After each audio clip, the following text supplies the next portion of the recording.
Gotta get that boom, boom, boom, boom, boom, boom. And we got the indicator going. Still indicating.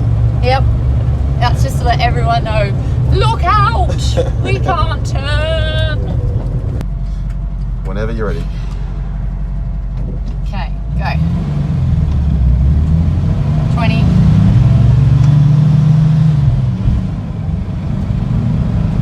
40. Get the flux capacitor to kick in. My foot is flat. Come on, baby. Can do 60, Oh, baby. now I'm gonna have to go up. 60. It took like 25 seconds. Oh my god. Alright, so in the kit we just bought, we got a new distributor. This has vacuum advance and it has the mechanical advance as well. If you've got that already in your current distributor, you can just use your existing one, so you didn't need to get a new one. But my one is old and I wanted a new one.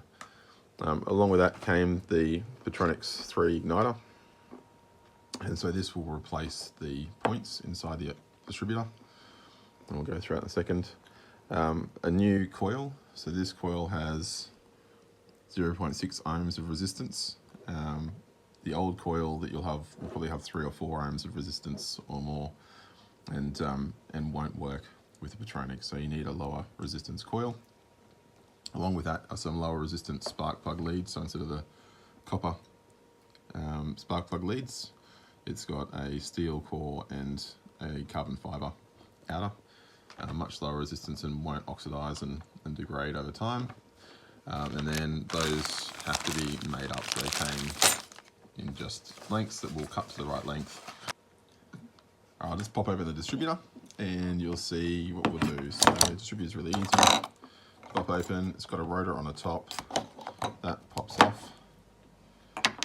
This little cover slides out, so you don't need any tools for that part. And then inside you have the points. So we'll replace the points system here with the Igniter 3.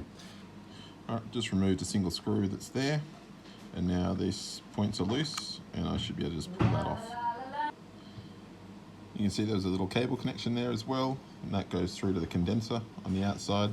So just unplug that and now the points are off. That's the condenser on the outside. We're going to remove that as well because it won't be required. Okay, I unscrewed this screw which attached the condenser. That's now come off, and I screwed the screw back in because that's still holding the vacuum. It's held in place by this tab, so I'll unscrew that tab, then you should be able to pull this out. Well, that's it. The points and condenser are removed. So now we can start installing the Pertronix. The first thing we'll install is a base plate. You'll see it's got on one end, it's got a little ridge. That ridge will fit in where the points also connected there.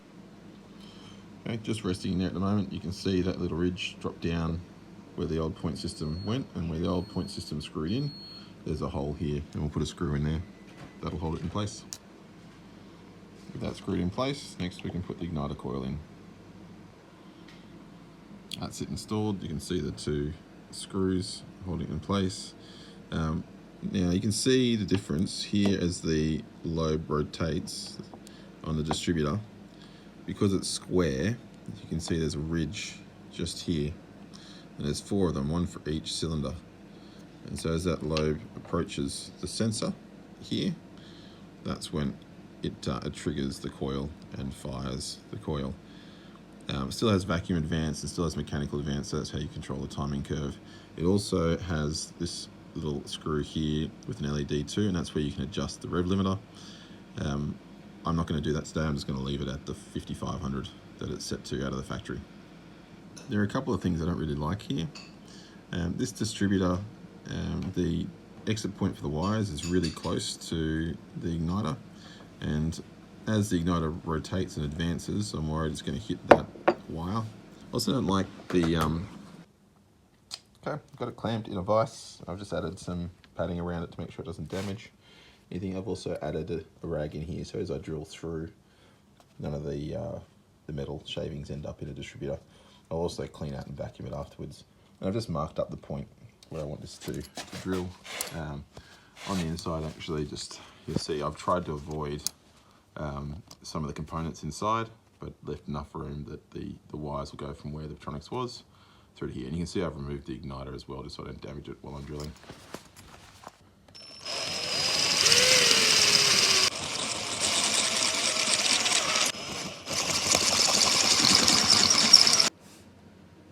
Igniter's back in, screwed back into place, and you can see there's lots of clearance now here between this and the wires.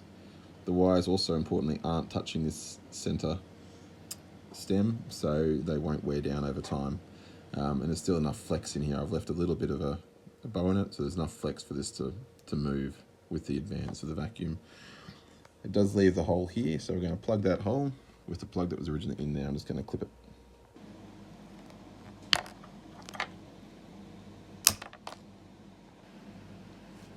Job done.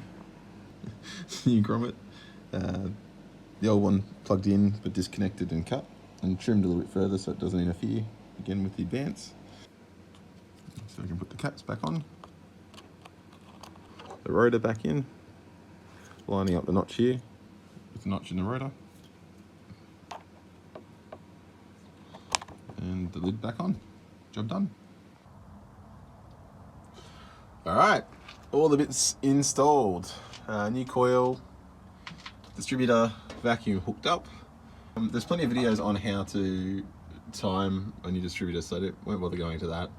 But it was about 180 degrees out of phase.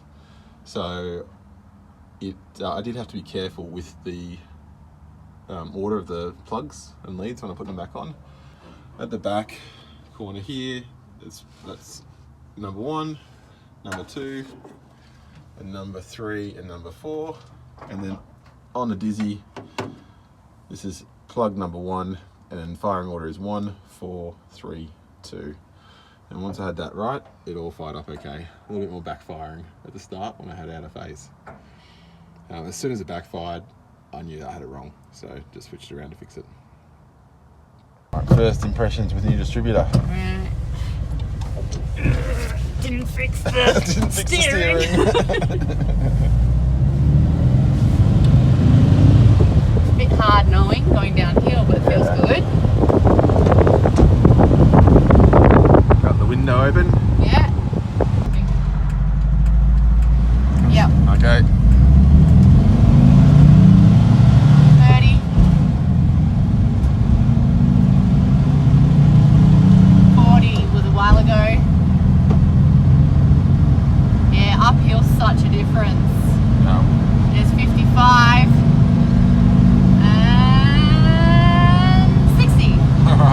It was faster, but it wasn't twice as fast. Yeah, uphill made such a difference. You can feel it. Yeah. And it's just, I think it's going to be about getting the rev range right, because there's no tachometer, right? So no, exactly. Like learning that out, because it's certainly revving higher. Yeah, and it is. I'm finding it. You can kind of tell when it's either side.